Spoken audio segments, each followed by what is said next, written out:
Bienvenue sur Africa 24 dans cette nouvelle édition du 12-15. Au sommaire de l'actualité, retrait du titre Sifax Airlines à la bourse de Tunis. Une décision prise par le régulateur boursier qui reproche à la société des manquements à ses obligations en matière de publication d'informations financières. La communauté de développement de l'Afrique australe indique que le nombre de personnes qui connaîtront un déficit alimentaire dans la région est en progression. Ce nombre est passé de 24 millions en 2014 à 27 millions cette année. Le Nigeria bénéficie d'un programme d'appui à la fourniture et à la rationalisation de l'énergie électrique. Nous verrons l'exemple de la communauté Rogoua qui a bénéficié de cet appui au Nigeria. Mais avant de développer ces titres, début de consensus entre partis au pouvoir et opposition en Guinée. Les représentants du pouvoir et ceux de l'opposition se sont mis d'accord sur plusieurs points.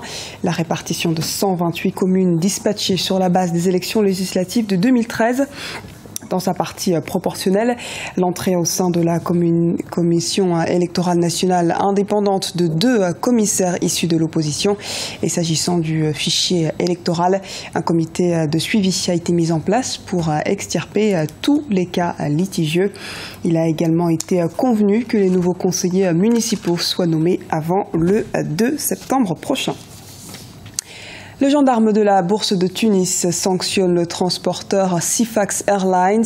Le Conseil du marché financier tunisien a annoncé dans une note publiée le 20 août avoir engagé une offre publique de retrait sur le titre de l'opérateur aérien en raison du manquement de la société à ses obligations en matière de publication de ses indicateurs annuels. Les précisions à Dibra Khadindiaï. En Tunisie, le régulateur boursier ordonne le retrait du titre Sifax Airlines.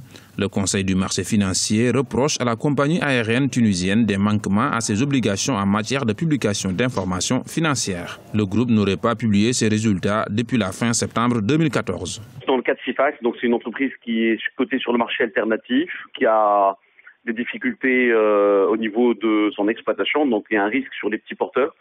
Et donc, je pense que la mesure pour préserver les intérêts des petits porteurs est une bonne mesure. Le groupe aurait également communiqué des états financiers erronés en 2013.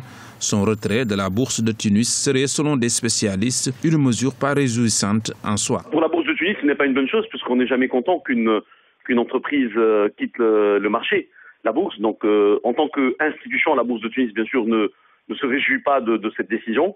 Mais en tant que entreprise responsable également et qui pense on va dire aux petits porteurs, c'est bien de préserver les intérêts des petits porteurs. Donc il y a du bon et du moins bon. Rappelons que Sifax Airlines avait été introduite à la bourse de Tunis en avril 2013. Les actions de la société sont désormais soumises à une offre publique de retrait à la bourse de Tunis au prix unitaire de 3,9 dinars. L'OPR, l'offre publique de retrait, aura lieu du 21 septembre au 30 septembre 2015. Près de 10% de la population est touchée par la pénurie alimentaire en Afrique australe. Le nombre de personnes en situation de déficit alimentaire est en progression et aurait augmenté de 13% entre 2014 et 2015. État des lieux avec Emmanuel Milimono. Plus de 27 millions de personnes sont menacées de déficit alimentaire en Afrique australe. Selon le secrétariat à l'alimentation, l'agriculture et les ressources naturelles de la communauté de développement d'Afrique australe, 13% de la population se trouve dans cette situation. Elle est favorisée par une combinaison de facteurs incluant les conditions climatiques défavorables, la faiblesse de la production, l'urbanisation rapide des pays de la communauté et le niveau élevé de la dégradation des ressources naturelles. Cela peut s'expliquer aussi par un manque de volonté ou manque des politiques agricoles de ces pays, en dehors de l'Afrique du Sud qui était déjà en avance. C'est qu'en fin de compte, ces pays sont beaucoup focalisés sur l'industrie minière, l'exploitation des mines et d'autres politiques hors, la paysannerie. Des pays comme la Tanzanie, dont la population est de 45 millions de personnes avec une hausse annuelle de 2,8%, ne dispose que de 4 millions de producteurs pour assurer sa subsistance. Les pays de la SADC peinent également à respecter l'objectif de Maputo qui veut que chaque État africain consacre 10% de son budget à l'agriculture. Il faut une stratégie par pays, parce qu'une stratégie régionale n'inclut pas le relief, n'inclut pas, l'état des sols de chaque pays. Donc il y a des différences, on ne peut pas avoir une même politique agricole. Chaque pays doit essayer, non seulement au niveau national, mais aussi au niveau régional, comme ça se fait dans des pays comme l'Ouganda ou le Rwanda. Et notamment, il faut que ces pays dépassent l'état du maïs, passent à autre chose, notamment le blé ou d'autres cultures qui ne sont pas des céréales, pour, disons, changer le mode de consommation de cette population. Le dernier sommet des chefs d'État de la communauté qui s'est tenu le 17 août 2015 au Botswana s'est penché essentiellement sur la lutte contre l'insécurité alimentaire. Plusieurs politiques ont été développées par les pays membres pour vaincre la faim, mais la situation persiste encore. Appui à la fourniture d'énergie électrique au Nigeria. Un programme a été mis en œuvre au sein de la communauté Rogoua depuis février 2015. Cette petite ville, située à une cinquantaine de kilomètres d'Abuja, la capitale, dispose désormais d'énergie solaire, et ce 24 heures sur 24. Les précisions dans ce reportage de notre correspondante au Nigeria, Afolake Olinloye, commenté par Deo Gracia Sekpodo. La fourniture de l'énergie électrique au Nigeria avoisine les 4500 MW, ce qui est faible pour un aussi grand pays.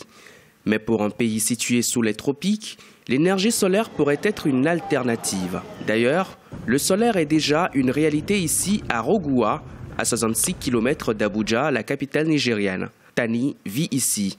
Il y a quelques années, elle n'avait pas accès à l'électricité, mais aujourd'hui, elle a la lumière. Je suis capable de cuisiner la nuit. Avec le solaire, faire à manger est devenu plus facile. Il y a quelques mois, nous étions dans l'obscurité totale. Comme Tani, ils sont à peu près 500 personnes à avoir ainsi bénéficié de l'électricité au sein de cette communauté. La population dispose du solaire. Aujourd'hui, l'énergie générée par les panneaux solaires alimente le village 24 heures sur 24. Nous apprécions l'installation de ces systèmes solaires dans notre communauté. Il est conforme à nos besoins. L'équipement solaire a été financé en février 2015 par le Fonds pour l'environnement mondial et le Programme des Nations Unies pour le développement. Nous avons environ 20 panneaux de 4000 watts. Nous avons un système de batterie de secours. L'électricité générée au sein de la communauté est transmise à partir d'un emplacement central pour les bénéficiaires. Au Nigeria, beaucoup utilisent encore des ampoules à incandescence qui consomment plus d'énergie. Selon le coordonnateur du Programme national d'efficacité énergétique, si 1 million de personnes remplacent leurs ampoules à incandescence par des ampoules économes en énergie, passant par exemple de 60 watts à 15 watts, le Nigeria pourrait économiser entre 45 et 60 mégawatts d'électricité. Sport à présent avec le championnat d'Afrique des Nations de basketball. Grandissime favori, l'Angola, vainqueur de 13 des 15 derniers Afro-Basket, a fait son entrée dans la compétition ce jeudi. Face à l'équipe du Mozambique, l'équipe angolaise s'est imposée 84-72. Dans l'autre rencontre du groupe B, le Sénégal a débuté par une victoire face au Maroc 76-71. Le groupe D a vu l'Algérie débuter par une victoire également face à une équipe du Zimbabwe 87-67. La Côte d'Ivoire, de son côté, s'est inclinée face au Cap-Vert 56-76. Retour sur ces résultats avec Mathieu Faye, ancien international de basketball sénégalais.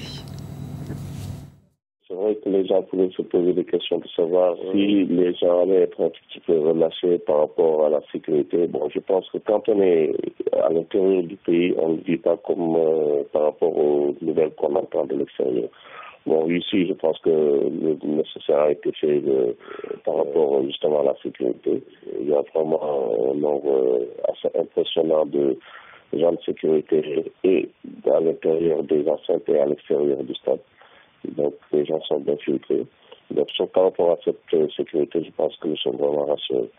Bon, maintenant, l'ambiance reste un tout petit peu à se décanter puisque la salle est plus ou moins vide, donc les gradins sont un petit peu vides, donc sauf peut-être quand la pluie est vide. Donc pour dire ambiance, je pense que on aurait intérêt effectivement à circuler un tout petit peu plus de monde. Ce journal a été réalisé par l'ensemble de la rédaction. Merci pour votre fidélité. Dans un instant, une nouvelle édition de l'actualité sur Africa 24.